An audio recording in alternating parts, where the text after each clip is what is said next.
ఉన్న బంగారాన్ని విడిపించి ఆ రోజు ఆన్లైన్ రేటుకే మేము కొంటాం. Sharma gold company. నమస్కారం, వెల్కమ్ టు సుమన్ టీవీ. నేను గీతాంజలి. ప్రస్తుతం మనతో పాటు శ్రీచక్ర పీఠం వ్యవస్థాపకులు, ప్రముఖ జ్యోతిష్యులు డాక్టర్ ప్రదీప్ జోషి గురుగారు ఉన్నారు. వారితో మాట్లాడదాం. గురుగారు నమస్కారం అండి. శ్రీమాత్రే నమః. త్వరలో షష్టగ్రహ కూటమి రాబోతుందని విన్నాము. దానివల్ల ప్రభావాలు అసలు ఎలా ఉంటాయి? ఎవరిపైన ఎక్కువ ప్రభావం ఉంటుంది? ప్రపంచ వ్యాప్తంగా ఉంటుందా, లేకుంటే కేవలం ఇన్ని దేశాలు మాత్రమే అని ఉంటుందా? అందులో వ్యక్తుల పరంగాన, వాళ్ళ జాతకాల పరంగాన ఎలా ఉండబోతోంది ఎఫెక్ట్? శ్రీ గురుభ్యో నమః. శ్రీమాత్రే నమః. ప్రపంచము ఎప్పుడు కూడా మార్పుకి గురి అవుతూ ఉంటుంది. మార్పు అయ్యేదే ప్రపంచం. సో ఒక్కొక్క సిచ్యువేషన్లో ఒక్కొక్క రూలర్ వస్తాడు, ఒక్కొక్క మార్పుకి ఒకళ్ళు సిద్ధమవుతారు. ఇది బాగా గుర్తుపెట్టుకోండి. ఓకే. హిట్లర్ వచ్చాడు, మార్పు వచ్చింది. అప్పట్లో అల్లావుద్దీన్ ఖిల్జీ వచ్చాడు, మార్పు వచ్చింది. తర్వాత ఛత్రపతి శివాజీ వచ్చాడు, మార్పు వచ్చింది.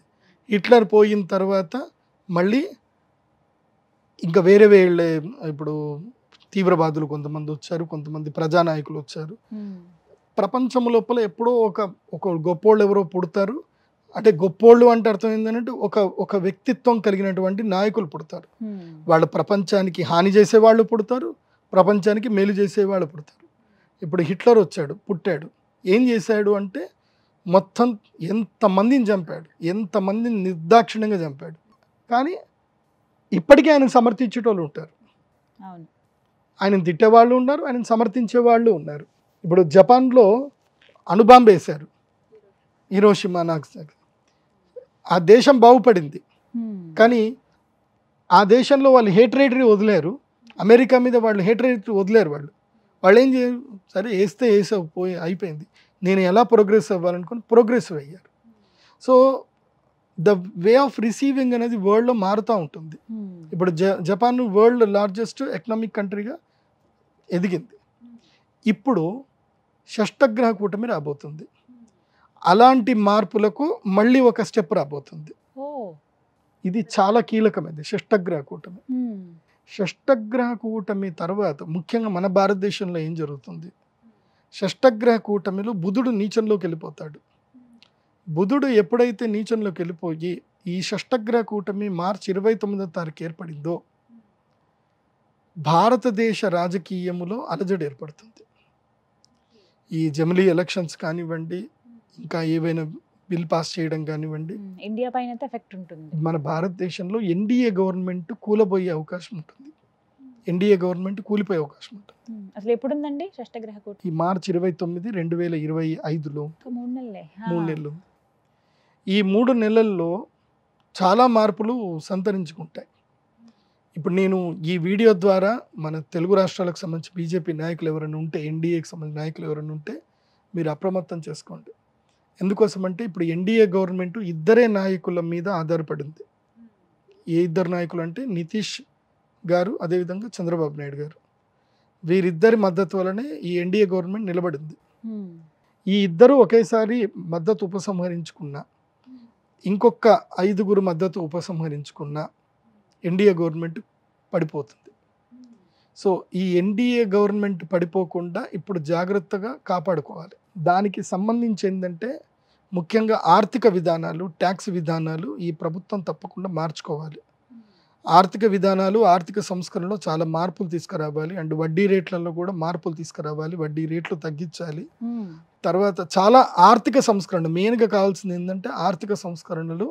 నిర్మలా సీతారామన్ గారు తీసుకున్న నిర్ణయాల వల్ల భవిష్యత్తులో ప్రజా వ్యతిరేకత చాలా ఏర్పడబోతుంది. మార్చి 29 నుంచి ప్రజా వ్యతిరేకత ఏర్పడుతుంది. మార్చి 29 నుంచి 3 నెలల లోపల ప్రభుత్వం పడిపోయినా పడిపోవచ్చు. సో కాబట్టి ఇప్పటి నుంచే జాగ్రత్తగా చర్యలు తీసుకుంటే మంచిది. కాబట్టి భవిష్యత్తు అయితే ఇది కొంచెం సంకట పరిస్థితి, దేశ రాజకీయాల్లో అయితే సంకటం అయితే ఏర్పడుతుంది. రాజకీయాలకు సంబంధించి ఇలా ఉంది. ఇంకా చాలా సంకటం ఏర్పడుతుంది. మెయిన్గా ఏంటంటే యూనిఫామ్ సివిల్ కోడ్ ఏదైతే ఉందో అది వితిన్ మార్చి లోపలనే బిల్ పాస్ చేసుకోవాలి. ఎట్టి పరిస్థితుల్లో యూనిఫామ్ సివిల్ కోడ్ మార్చి లోపలనే బిల్ పాస్ చేసుకోవాలి. అది జరగకపోతే గనక భారతదేశం యొక్క ఆర్థిక వ్యవస్థ కుదేలైపోతుంది, ప్రజా వ్యవస్థ కుదేలైపోతుంది. ఎందుకోసమంటే మీరు ఇది బాగా చూసుకోండి. నేను ఎప్పుడైతే గనక మొన్న పంచగ్రహ కూటమి జరిగింది, పంచగ్రహ కూటమి అయిన తర్వాత నేను చెప్పాను చాలా భయంకరమైన గొడవలు అవుతాయి, చాలా సమస్యలు వస్తాయని చెప్పాను.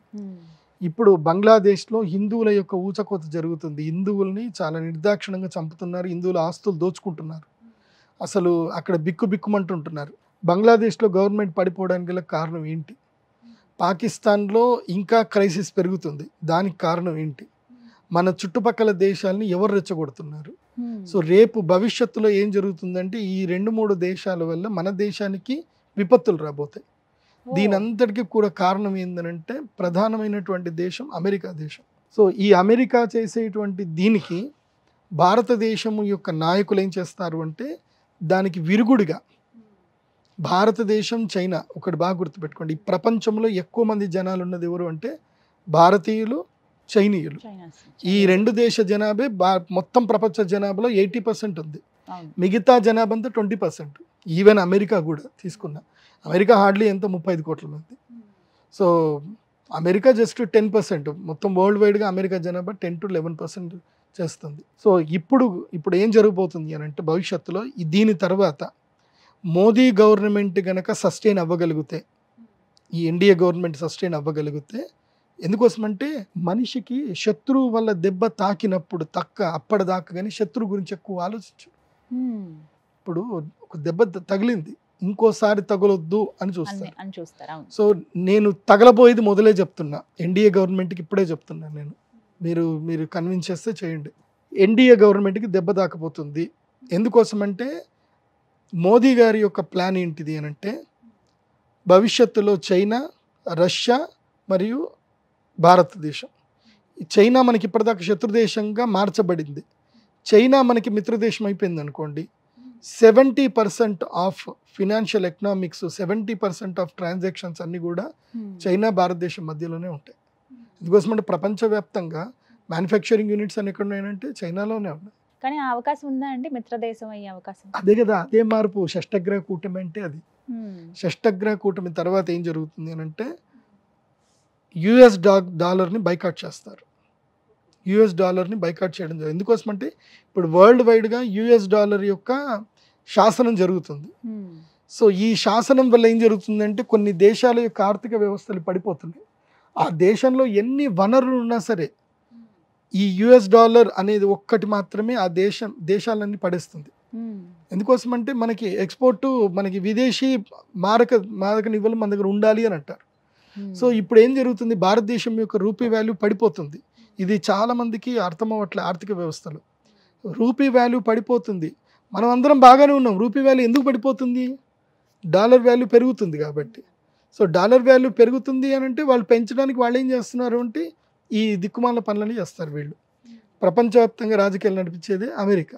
సో దీనికి చెక్ పెట్టడానికి చైనా, రష్యా, భారతదేశం 3 కలుస్తాయి.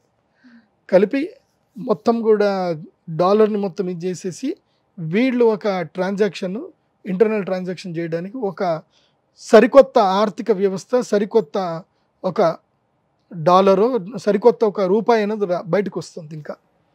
సో దీనివల్ల ఏం జరుగుతుందంటే టోటల్గా ప్రపంచ దేశాలన్నీ మొత్తం ఇదైపోతాయి. ఏ దేశాలు అయితే కనుక మనల్ని దోచుకొని, ఇప్పుడు బ్రిటన్ కానివ్వండి, తర్వాత వేరే జర్మన్ కానివ్వండి, లేదంటే యుఏఈ కానివ్వండి, అమెరికా కానివ్వండి, ఇవన్నీ కూడా డాలర్ బేస్ మీదనే వాళ్ళ యొక్క ఆర్థిక వ్యవస్థలు బలంగా ఉన్నాయి. వాళ్ళ దగ్గర ఏమీ లేవు, వనరులు లేవు. ఇప్పుడు మీరు జర్మనీ వెళ్ళారనుకోండి, జర్మనీలో మీకు భూమిలో పండే వస్తువు తప్ప భూమి బయట పండే వస్తువులు ఉండవు, అక్కడ పంటలు ఉండవు. అలాంటి దేశంకి మన కరెన్సీకి చూస్తే కరెన్సీ ఎక్కువ విలువ. ఎందుకు ఈ విలువ ఎక్కడి నుంచి వస్తుంది అనేది కరెక్ట్గా మారిపోతుంది. 2025 బాగా గుర్తుపెట్టుకోండి, 2025 సంవత్సరం షష్టగ్రహ కూటమి తర్వాత ప్రపంచ ఆర్థిక విధానాలన్నీ మారిపోతాయి. వెంటనే ఎఫెక్ట్ ఉంటుందా అండి? కొంచెం స్టార్ట్ అవుతుంది, అక్కడి నుంచి బిగినింగ్ అవుతుంది. సో ఎప్పుడైతే ఈ ఆర్థిక విధానాల మీద ఆలోచన స్టార్ట్ అయిందో, రష్యా, చైనా, భారతదేశం ఎప్పుడైతే కలిసిపోయాయో ఇంకా వెంటనే దాడులు స్టార్ట్ అవుతాయి ఇంకా. సో మూడో ప్రపంచ యుద్ధం అంటారు కదా, దానికి నాంది కూడా స్టార్ట్ అవుతుంది. 2025లో స్టార్ట్ అవుతుంది, 2028కి పీక్ వెళ్ళిపోతుంది. 28. సో చెప్తున్నా కదా, ఇప్పుడు మహాభారత కాలంలో జరిగినటువంటి సంఘటన ఇప్పుడు జరుగుతుంది, అప్పటి గ్రహస్థితి ఇప్పుడు జరుగుతుంది, మార్పుకు స్టార్ట్ అవుతుంది, చేంజెస్ స్టార్ట్ అవుతాయి. సో ఇక్కడ నుంచి వరల్డ్ వార్కి సంబంధించిన ఇవి స్టార్ట్ అవుతాయి ఇంకా. సో ఇప్పుడు అమెరికా తీసుకునే నిర్ణయాలే చాలా కీలకమైనవి అవుతాయి. సో అమెరికా ఒరిజినాలిటీ ఏదైతే బయటపడుతుంది, అంటే వాళ్ళ యొక్క కుళ్ళు రాజకీయాలు ఏవైతే అన్ని దేశాలన్నిటి మేము శాసించాలి, మేము తొక్కి పెట్టాలన్న ఏదైతే ఉంటుందో అది ఈ సంవత్సరంలో మెల్లిగా బయటపడుతుంది. ఆల్రెడీ దానికి సంబంధించిన సిమ్టమ్స్ కూడా స్టార్ట్ అయ్యాయి. షష్టగ్రహ కూటమి అయిన తర్వాత ఈ గవర్నమెంట్ స్టెబిలిటీ అవ్వాలి. అందుకే ఈ ప్లాన్ ఉంది కాబట్టే ఈ గవర్నమెంట్ని పడగొట్టడానికి అమెరికా దేశం ప్లాన్ చేస్తుంది. సో నిజమైనటువంటి భారతదేశానికి సంబంధించిన దేశభక్తులు గనక ఎంపీలు ఉంటే, వాళ్ళకి దేశభక్తి గనక ఉంటే గనక ఈ దేశాన్ని కాపాడడానికి ఉంటారు, లేదు అంటే పోతారు. సో అందుకే బుధుడు నీచంలో పడుతున్నాడు. షష్టగ్రహ కూటమిలో బుధుడు ఎప్పుడైతే నీచంలో పడతాడో, బుధుడు నీచంలో పడ్డప్పుడు షష్టగ్రహ కూటమి అయ్యి సూర్యగ్రహణం ఏర్పడుతుందో అప్పుడు నమ్మక ద్రోహాలు జరుగుతాయి, భయంకరమైన వైరుధ్యం ఏర్పడుతుంది. అన్నీ చెడే ఉన్నాయండి. మంచి ఏమైనా జరుగుతుందా? మంచి జరిగే ముందే చెడు జరుగుతుంది. ఆ చెడుని గనక మనం ఎదుర్కోగలుగుతాం. పరీక్ష ఉంటుంది కదా, ప్రతి ఒక్కరికి ఒక ఎగ్జామ్ ఉంటుంది. ఇప్పుడు ఈ ఎన్డీఏ గవర్నమెంట్కి ఇది పరీక్షాకాలం. ఇది ఇప్పుడు ఎన్డీఏ గవర్నమెంట్ కనుక నిలబడే యూనిఫామ్ సివిల్ కోడ్ చేసుకొని ఇంకా ఎంపీల మద్దతు కూడా పెట్టుకొని గట్టిగా ఉండగలిగితే ఈ గవర్నమెంట్ స్టేబుల్గా ఉంటుంది. ఈ గవర్నమెంట్ స్టేబుల్గా ఉంటే నేను చెప్పిన ప్లాను వాళ్ళు ఏదైతే చేస్తారో అది ఇంప్లిమెంట్ అయ్యి 2025 సంవత్సరం మార్పుకి వస్తుంది. 25 సంవత్సరంలో ఎప్పుడైతే డాలర్ని వ్యతిరేకించి ఇంటర్నల్ ట్రాన్సాక్షన్ చేసుకుంటున్నామో అప్పుడు అమెరికా కోపం వస్తుంది, అక్కడికించి యుద్ధం స్టార్ట్ అవుతుంది. ఇది బాగా గుర్తుపెట్టుకోండి. ఇది చాలామందికి కొంతమందికి అర్థమవుదు. నేను సింపుల్ మెథడ్లో మీకు అర్థమయ్యేటట్టు చెప్తాను. ఇప్పుడు ఉదాహరణకి ఏంటంటే, ఇప్పుడు ఒక ఏ అనే ఒక వ్యక్తి ఉన్నాడు, అంటే అమెరికా అని ఏ అనుకుందాం, ఏ అనే వ్యక్తి అమెరికా అనుకుందాం. వాళ్ళ దగ్గర బోలెడు బంగారం ఉంది. వాళ్ళ బంగారం ఉంది కాబట్టి వాళ్ళ కరెన్సీ రేట్ ఎక్కువ ఉంది. ఆయన ఏం చెప్తాడు అంటే, మీరందరూ కూడా నేను ఇచ్చేటువంటి రేట్ వాల్యూ తోటి మీరందరూ మీ వస్తువులు కొనుక్కోవాలి, అమ్ముకోవాలి. మీరందరూ నా డబ్బుతోటే కొనుక్కోవాలి, అమ్ముకోవాలి అంటున్నారు. వీళ్ళందరూ తెలియదు ఇప్పటిదాకా. అవును సరే మేము కొనుక్కుంటా ఉన్నారు. ఇప్పుడు నా దగ్గర నీళ్లు ఉన్నాయి, నా దగ్గర నీళ్లు నాకు ఫ్రీగా దొరుకుతాయి, నాకు నీళ్లు ఫ్రీగా దొరుకుతాయి. సో నేను నీకు అమ్ముతా, నాకు ఫ్రీగా దొరుకుతాయి కాబట్టి నేను నీకు అమ్ముతా. నా దగ్గర 10 రూపాయలకి నేను అమ్ముతా. కాకపోతే వాడేమంటాడు అంటే, నువ్వు ఇది నీ 10 రూపాయలకు అమ్ముకోకూడదు, నా యొక్క $10 నువ్వు అమ్మాలి అంటాడు. నువ్వు 10 రూపాయలకు అమ్ముకోవద్దు, $10 అమ్మాలి అని పెత్తనం చేస్తున్నాడు. సో యూఏఈలో నీళ్లు లేవు. ఇప్పుడు యూఏఈలో ఏది డీజిల్ ఉంది, వాళ్ళ దగ్గర ఆయిల్ ఉంది, మన దగ్గర నీళ్లు ఉన్నాయి. మనం వాళ్ళకి నీళ్లు ఇస్తున్నాం, వాళ్ళు మనకు ఆయిల్ ఇస్తున్నారు. ఇప్పుడు మన ఇద్దరి మధ్యనే ట్రాన్సాక్షన్ జరుగుతుంది. వాడి పెత్తనం ఎందుకు మరి? వాడేం నీళ్ళు ఇవ్వట్లే, వాడేం ఆయిల్ ఇవ్వట్లే. కానీ మన ఇద్దరి మధ్యన జరిగే ట్రాన్సాక్షన్ పెత్తనం మాత్రం కరెన్సీ వాల్యూ మాత్రం ఆయన పెట్టుకుంటున్నారు. ఇన్ని రోజులు అమెరికా ఇదే శాసనం చేసింది. ఈ శాసనం వల్ల మాత్రమే ఇప్పుడు అమెరికా గట్టిగా ఉంది. కానీ దాని యొక్క పతనం ప్రారంభమవుతుంది. అమెరికా పతనం ప్రారంభమవుతుంది 2025 నుంచి స్టార్ట్ అవుతుంది. సో ఇది వరల్డ్ వార్కి దారితీస్తుంది. ఎవరు పెద్దన్న పాత్ర పోషించే అవకాశం ఉంది తర్వాత ఫ్యూచర్లో ఒకవేళ అమెరికా పతనం కనుక ప్రారంభం అయితే? మన మోదీ గారే, నరేంద్ర మోదీ గారే వరల్డ్ విశ్వగురువు అవుతారు. ఇప్పుడు భారతదేశం విశ్వగురువు అవ్వడానికి ఆస్కారం ఉంది. ఒక్క పరీక్ష నెగ్గితే చాలు.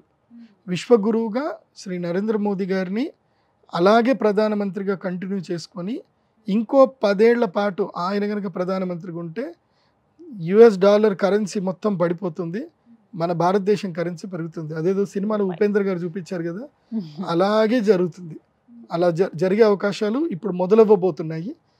సో ఒక్క బుధగ్రహం వల్ల మాత్రమే డౌట్ ఉంది. ఆ బుధుడు నీచంలో పడ్డాడు అంటే ఐడియా సస్టైన్ అవ్వవు, దుర్మార్గమే గెలుస్తుంది.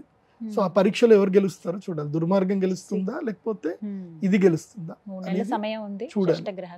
అది కాకుండా ఏంటంటే ప్రకృతి విపత్తులు ఏర్పడతాయి. దీనికి సిమ్టమ్ గా ప్రకృతి విపత్తులు వస్తాయి. ముఖ్యంగా భూకంపాలు ఏర్పడతాయి. మార్చి 29 తర్వాత భూకంపం ఏర్పడుతుంది. చాలా పెద్ద భూకంపం ఏర్పడుతుంది.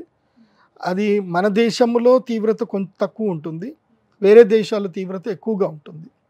అండ్ ఈసారి ఎండలు భయంకరంగా వస్తాయి, బాగా గుర్తుపెట్టుకోండి. అండ్ ఈ ప్రభావం వల్ల ఏంటంటే రైతులకు మేలు జరుగుతుంది. నేను రైతులందరికీ చెప్పేది ఏంటంటే ఉల్లిపాయలు పెంచండి, ఆలుగడ్డ పెంచండి, కూరగాయలు పండించండి. ఈసారి రైతులు తప్పకుండా కూరగాయల మీద కాన్సన్ట్రేషన్ చేయండి. ఈసారి సమ్మర్లో టమాటా 150 రూపాయల కిలో వెళ్తుంది, ఉల్లిపాయ 150, 200 కూడా పోతుంది. తెల్ల ఉల్లిపాయ అయితే 400 రూపాయల కిలో వెళ్తుంది. సో రైతులకు చెప్పేది ఏంటంటే ఈ షష్టగ్రహ కూటమి ప్రభావం వల్ల రైతులకు లాభం కలగాలి అంటే ఈ పని చేసుకోండి. అండ్ దాని తర్వాత కూడా ఏం జరుగుతుంది అని అంటే మన తెలంగాణ రాష్ట్రంలో కూడా అలజడి ఏర్పడుతుంది. తెలంగాణ రాష్ట్రంలో రాబోయేటువంటి ఆగస్టు తర్వాత తెలంగాణ రాష్ట్రంలో కాంగ్రెస్ పార్టీలో చీలికలు స్టార్ట్ అవుతాయి. ప్రభుత్వం ఉన్నా సరే కాంగ్రెస్ పార్టీలో చీలికలు స్టార్ట్ అవుతుంది. సో కాంగ్రెస్ పార్టీలో సీఎం మారే అవకాశాలు కూడా ఉంటాయి. తెలంగాణకి మళ్ళీ సీఎం మారే అవకాశాలు కూడా ఉంటాయి. ఈ షష్టగ్రహ కూటమి తర్వాత పార్టీ కంటిన్యూ అవుతుంది, సీఎం మారుతారు, జరిగే అవకాశాలు ఇవన్నీ రాబోతున్నాయి. అంటే కేవలం ఇవన్నీ కూడా షష్టగ్రహ కూటమి ప్రభావం వల్ల జరుగుతుంది. షష్టగ్రహ కూటమి ప్రభావం చూద్దాం ఎలా మొత్తం భారతదేశంలో కూడా కూటమి ప్రభావమే ఉంటుంది. అది అర్థం చేసుకోండి. ఆ కూటమి ఈ కూటమి, ఆ కూటమి వల్ల ఈ కూటమిలో అలజడి ఏర్పడుతుంది. అది ఎఫెక్ట్ ఏపీ పైన ఎఫెక్ట్, ఆంధ్రప్రదేశ్లో ఏం ఎఫెక్ట్ ఏం ఉండదు ఈసారికి. రైట్ గురుగారు, చూద్దాం మరి ఈ ప్రిడిక్షన్ ఎంతవరకు నిజమవుతుంది. ఎందుకంటే అన్ని నిజమవుతూ వచ్చాయి, మీరు చెప్పినవి అందరికీ సూచనలు చేశారు. మంచి జరుగుతుంది, దానికంటే ముందు ఈ చెడు అయితే ఎదుర్కోవాలి అందరూ అని అంటున్నారు. Let's see. అండ్ వ్యక్తిగతంగా జనాలకి ఎలా ఉండబోతుంది మరి. ఇంకా ఇవన్నీ రాజకీయాల పరంగా చెప్పారు, కొంతమంది రైతులకు సూచన చేశారు. వ్యక్తిగతంగా ఎలా ఉండబోతుంది ఒక్కొక్క వ్యక్తికి కావచ్చు, లేకపోతే వారి జాతకం బట్టి ఉంటుందా అట్లా? ఈ షష్టగ్రహ కూటమి మీన రాశిలో ఏర్పడబోతుంది. సో మీన రాశి వారికి ఏలినాటి శని కూడా ఉంది. అవునండి. ఇప్పుడు ఈ ఏలినాటి శని ప్రభావం వల్ల మీనరాశి వారికి చాలా తీవ్రతరంగా ఉంటుంది. మీనరాశి వారికి, మేషరాశి వారికి, ఈ రెండు రాశులకైతే తీవ్రతరమైన నష్టాలు ఉంటాయి. నేను మీనరాశి వారికి, మేషరాశి చెప్పేది ఏంటంటే షష్టగ్రహ కూటమి రోజున, సూర్యగ్రహణం రోజున తప్పకుండా మీరు అరిష్ట నివారణ తంత్ర పరిహార పూజలు అయితే చేసుకోండి. దానికి ఇప్పుడే రెడీ అవ్వండి. కాకపోతే ఈ 3 నెలల ముందే మీకు చెప్తున్నాను ఏంటంటే మీకు మోసపోతారు. ఆన్లైన్ మోసాలు, సైబర్ మోసాలు కానివ్వండి, తర్వాత మీకు నమ్మక ద్రోహాలు విపరీతంగా జరుగుతాయి. అదేవిధంగా ఆస్తి నష్టము, ప్రాణ నష్టం జరిగే అవకాశం ఉంటుంది. చాలా జాగ్రత్తగా ఉండండి. ఈ 3 నెలలు ఎవ్వరు మిమ్మల్ని ఆశ పెట్టినా ఆశ పడకండి. ఈ 3 నెలలు ఆశ అనేది వదిలేసుకోండి. ఈ 3 నెలలు ఎవరేం చెప్పినా సరే బాగుంది బాగుంది చేద్దాం చూద్దాం అని చెప్పండి తప్ప దేనికి ముందుకెళ్ళకండి. ముఖ్యంగా కార్పొరేట్ వ్యాపారస్తులు, ఇప్పుడు ఏమీ లేనివాడి దగ్గర ఎవడేం తీసుకోడు, కానీ బాగా డబ్బులు ఉన్నటువంటి వ్యక్తులు. ఈ మధ్యనే నాకు ఒక సూపర్ మార్కెట్కి సంబంధించిన ఒక వ్యక్తి, నా క్లయింట్, ఆ వ్యక్తి వచ్చాడు. ఆ వ్యక్తి ఏడుస్తున్నాడు నా దగ్గర. జీవితకాలం సంపాదించిన డబ్బంతా కూడా ఒక్క రోజులో పోయింది. అయ్యో, ఎవడో వచ్చాడు, మీకు సెంట్రల్ గవర్నమెంట్ మీకు ఆ సీట్ ఇప్పిస్తా, ఈ సీట్ ఇప్పిస్తా అన్నాడు.